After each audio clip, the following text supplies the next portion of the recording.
Yorana, cette vidéo traite du thème de l'environnement numérique de travail pour l'école polynésienne.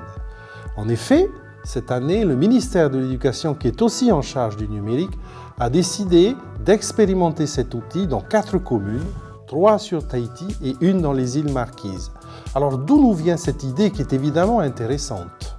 C'est à l'occasion des premières assises du numérique éducatif de Polynésie française, initiées par notre ministère et en partenariat avec le vice-rectorat, qu'est né ce projet. Elles se sont tenues au mois de mars dernier et elles ont permis à l'ensemble des acteurs engagés dans et avec l'école de redéfinir la politique éducative du pays en matière de numérique éducatif. 5 thématiques fortes ont ainsi été mises en débat. Quel niveau d'équipement, quel débit de connexion et quel aménagement du temps et de l'espace proposés dans nos écoles et établissements pour améliorer la réussite de nos enfants? Quels services et quelles applications mettre dans un ENT si tant il est que ce projet voit le jour? Quelle formation des personnels au et avec le numérique mettre en œuvre, notamment pour favoriser les pratiques pédagogiques contributives et collaboratives? Les questions juridiques et éthiques qui se posent évidemment en matière de numérique pour l'éducation. Et enfin, comment redéfinir la coéducation avec les parents à l'ère du numérique? Dans chacun de ces ateliers, la mise en œuvre d'un ENT polynésien a été fortement sollicitée par tous les participants. C'est ce qui nous a amené aujourd'hui à expérimenter, sous l'égide de notre ministère, un environnement numérique de travail dans notre école polynésienne. Alors qu'est-ce qu'un environnement numérique de travail? Un environnement numérique de travail désigne un ensemble intégré de services numériques choisis et mis à disposition de tous les acteurs de la communauté éducative d'un ou de plusieurs établissements scolaires dans un cadre de confiance.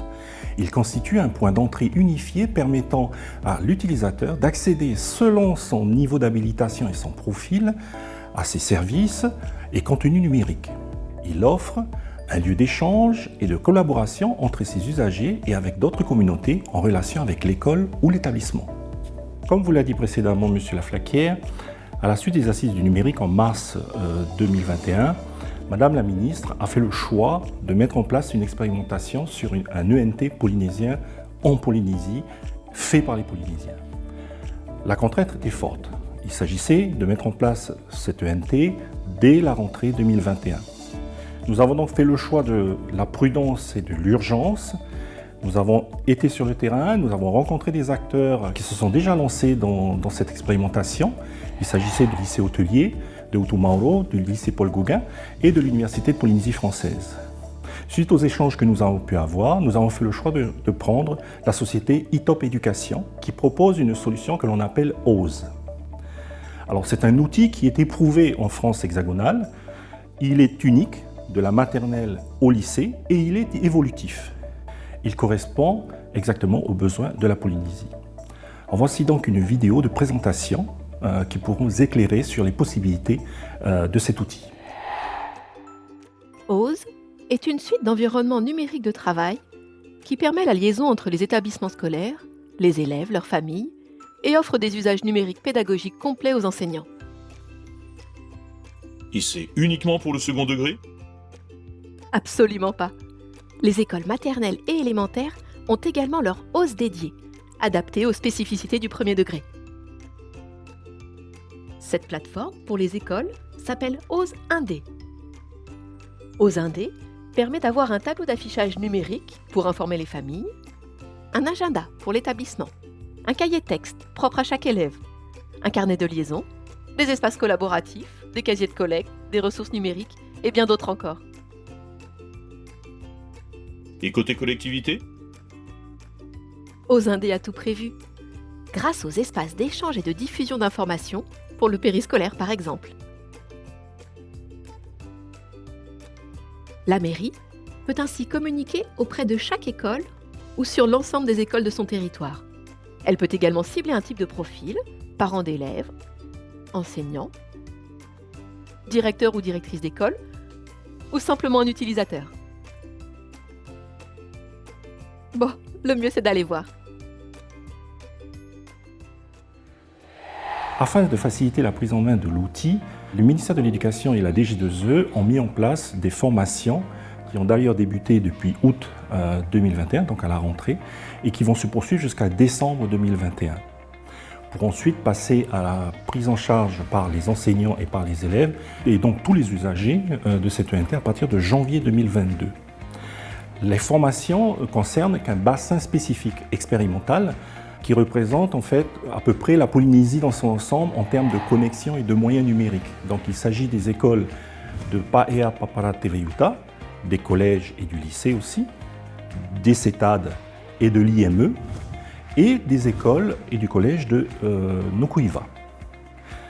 Cela représente à peu près 8000 élèves pour la première année. Ensuite, on va étendre le bassin d'expérimentation à d'autres écoles de Tahiti, de Raiatea et de Hao. Cela représentera à peu près 20 000 élèves en plus. Et enfin, en troisième année, nous passerons à une généralisation pour toutes les écoles de Polynésie française. On pourra y inclure les 53 000 élèves qu'il y a dans notre système éducatif en Polynésie.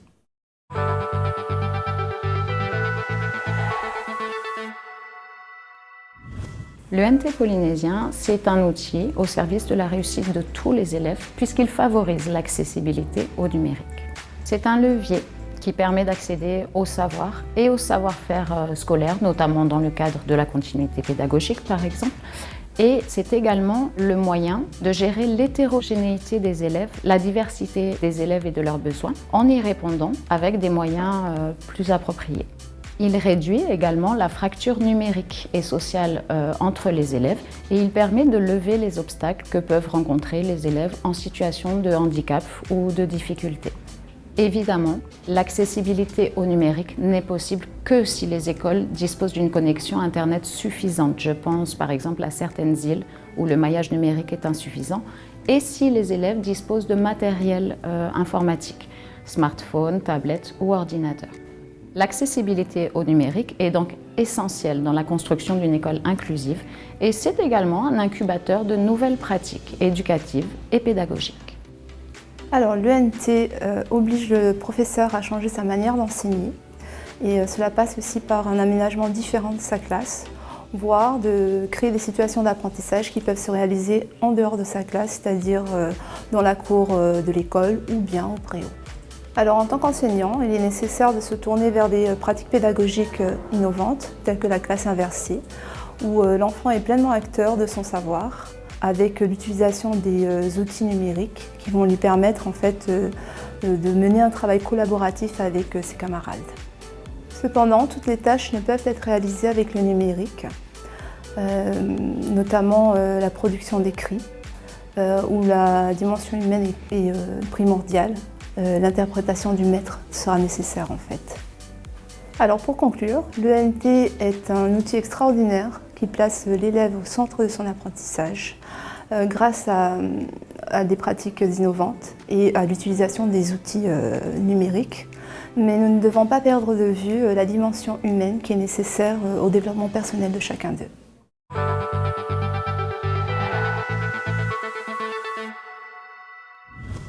En tant qu'inspecteur d'éducation nationale, je suis convaincu de la nécessité de mettre en place une certaine horizontalité dans le pilotage pédagogique de la circonscription. Et si vous voulez, l'arrivée de cette ENT va faciliter l'impulsion de nouvelles modalités de management déjà engagées. En premier lieu, il s'agit de faire le pari de l'intelligence collective, de permettre aux enseignants de réfléchir ensemble à des problématiques professionnelles, de prendre appui sur l'expertise développée par certains enseignants, de la mutualiser. Et donc, il s'agit de mettre en réseau les acteurs, de mettre en place, de favoriser des modalités de travail plus collaboratives entre les enseignants de la même école et de différentes écoles, et donc de promouvoir de nouvelles façons de travailler dans l'éducation. Enfin, tous ces éléments vont permettre également de développer de la formation à distance, ce qui pour nous va réduire les coûts en termes de formation compte tenu du contexte de la Polynésie française. Et tous ces éléments vont être finalement un facteur de développement professionnel pour nos enseignants et, in fine, permettre une meilleure réussite de nos élèves. Et j'espère que cette ENT va nous permettre également d'atteindre un des objectifs de nos projets de circonscription, qui est de faire de la circonscription 7 un véritable territoire apprenant. Cet environnement numérique de travail s'inscrit dans notre projet d'établissement depuis 2 ans face à la réforme du lycée et à la transformation de la voie professionnelle. Nous avons constaté qu'il est important de mettre à disposition auprès des enseignants et des élèves un environnement numérique qui améliore le travail collaboratif, indispensable dans la préparation de nos élèves aux différentes épreuves du baccalauréat, du BTS ou de CAP.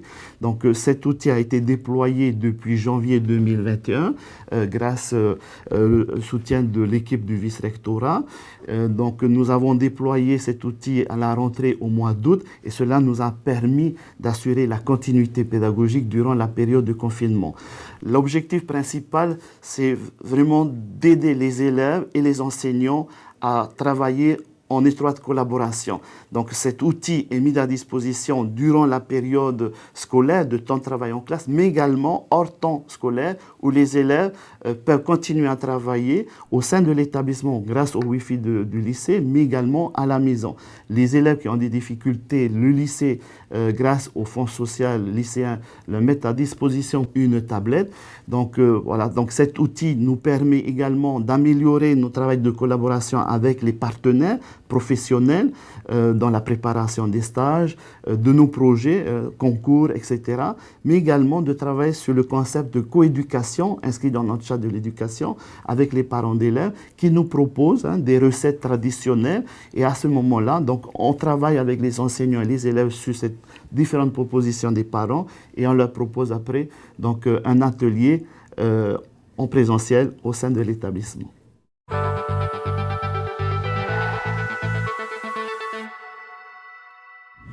Donc sur OZ, j'ai trouvé une fonctionnalité qui est particulièrement intéressante, ce sont les parcours pédagogiques. Ils bénéficient d'une technologie qui s'appelle SCORM et qui permettent d'utiliser des modules complexes avec de la vidéo et aussi avec des questions-réponses que l'enseignant va recevoir.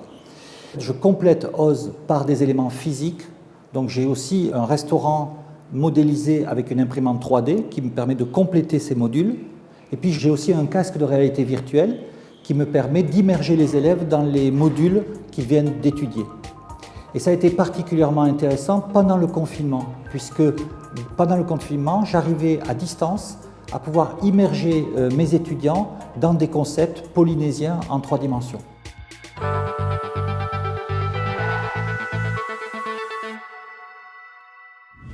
Alors OZ, on l'utilise depuis cette année scolaire.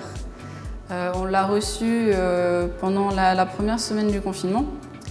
On a reçu nos codes. Du coup, certains profs utilisaient OZ pour mettre les devoirs. Donc ici, on a une case devoirs. Après, on pouvait voir les cours aussi.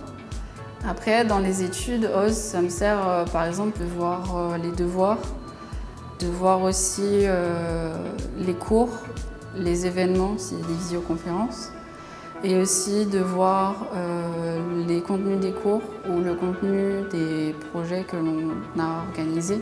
En fait, les projets, c'est dans la classe, il y a plusieurs groupes de 4 personnes, et donc chaque groupe a un thème imposé. Et avec ce thème, on doit constituer une soirée qui va permettre, à partir de la rentrée de janvier, de faire des soirées au restaurant. Donc chaque mardi, il y aura mardi soir, il y aura une soirée organisée par un groupe.